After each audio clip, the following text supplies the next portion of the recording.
მესამე ტარდება ბაკურიანში ღია ჩემპიონატი ჭიდაობაში, სადაც მონაწილეობას ღებულობენ ახალგაზრდა თაობა, მომავალი თაობა. მადლობა აფხაზეთის მთავრობას მონაწილეობისათვის და მხარდაჭერისათვის.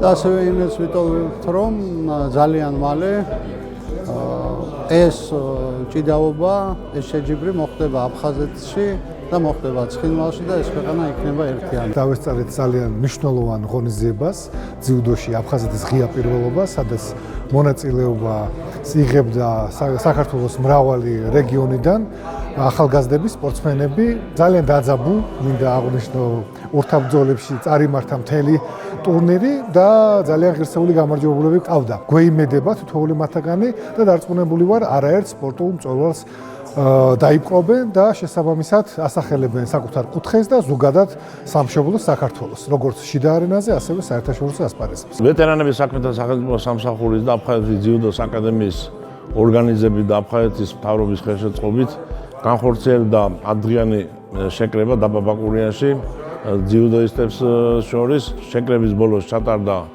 შეჯიბრი, ჩემპიონებს და პრიზერებს გადაეცათ შესაბამისი პრიზები და სიმბოლური საჩუქრები, რომლებიც გამოყოფილი იყო ვეტერანების საქმეთა სახელმწიფო სამსახურის მიერ.